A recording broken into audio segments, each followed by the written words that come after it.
dans le ciel. Oh, c'est un oiseau. C'est un avion? C'est Superman. Les momies se rebellent.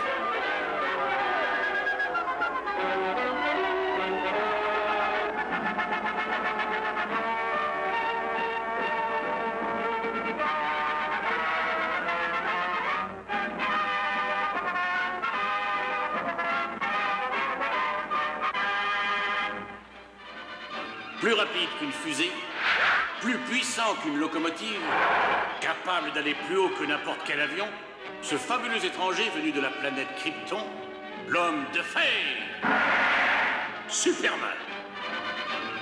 Avec une incroyable force physique, Superman livre une guerre sans merci pour défendre la vérité et la justice, sous l'apparence d'un modeste reporter, Clark Kent.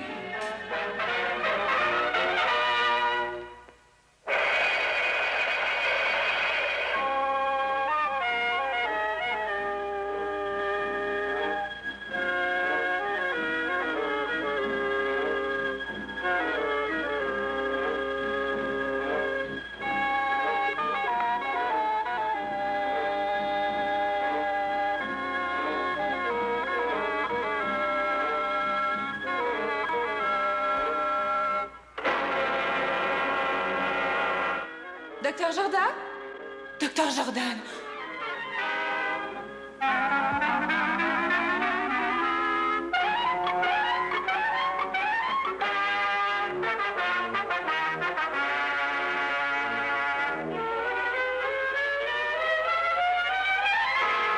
Vous niez toujours avoir tué le docteur Jordan? Vous avez admis que c'était bien vos empreintes. Oui, mais vous n'avez... Ce sera tout.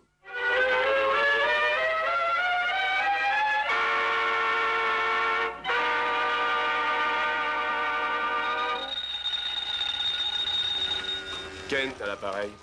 Allô, Daily Planet? C'est le docteur Wilson du musée égyptien. Je viens de découvrir quelque chose qui pourrait innocenter Madame Hogan. Bien, docteur. J'avoue que c'est une excellente nouvelle. J'arrive immédiatement.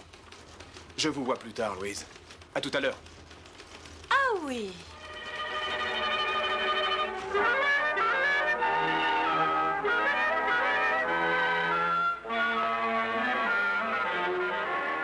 Le docteur Jordan était un des plus grands égyptologues de notre temps. La plupart de nos importations étaient sous sa responsabilité. Ainsi, la célèbre momie du pharaon Tosh.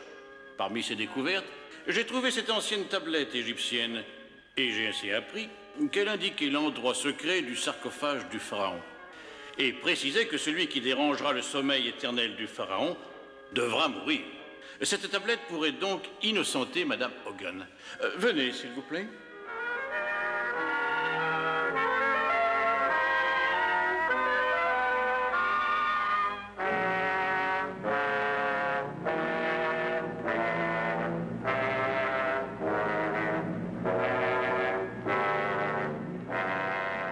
Il y a environ 3000 ans, la vallée supérieure du Nil était gouvernée par un vieux pharaon. Depuis plusieurs années, il était en guerre avec ceux du Nil inférieur. Alors, il fit appel à son jeune fils, un garçon de 12 ans, et il ordonna à ses gardes géants de prêter serment de fidélité éternelle au jeune prince et de le protéger aussi bien dans ce monde que dans l'au-delà. Peu de temps après, le vieux pharaon mourut. Le jeune garçon gouverna le royaume qui comptait 10 millions d'âmes. Seulement, il n'était pas assez préparé pour une telle responsabilité. Malheureusement pour la dynastie, le jeune pharaon avait une santé précaire. Il ne put supporter la charge de son pouvoir et quelques mois plus tard, il tomba très malade et à son tour, il mourut. Jamais on ne vit de gardes plus fidèles à leur maître, car conformément à leur serment, chaque garde royal but du poison de telle sorte qu'ils purent l'accompagner dans la vallée de la mort. Nous sommes dans les catacombes où le docteur Jordan a reconstitué l'enterrement du jeune pharaon exactement à l'endroit où il l'avait découvert. Il a travaillé durant des années dans un secret absolu. Et il a découvert et appliqué une ancienne formule qu'il a appelée le fluide de la vie. Juste avant de trouver la mort, le docteur Jordan avait inoculé le fameux fluide à chacun des gardes. Ils étaient supposés retourner à la vie. Mais d'une certaine façon, le test a échoué. Le docteur Jordan a été retrouvé ici dans la sépulture du pharaon. Vous connaissez la suite. Mais ce que vous ignorez, monsieur Ken, et ce dont je suis pratiquement certain, c'est que le docteur Jordan a violé, sans le vouloir, l'Ancien Testament en violant le tombeau du pharaon Tush.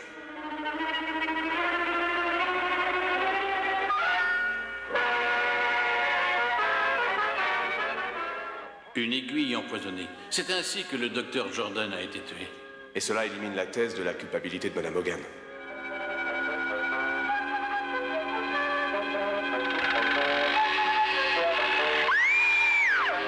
Louise!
Jane Hogan a été libérée. J'ai réussi à avoir ce scoop avant vous. Eh oui, j'ai eu moins de chance que vous. Mais au fait, qui vous a dit que j'étais au musée? C'est ma mamie qui me l'a dit.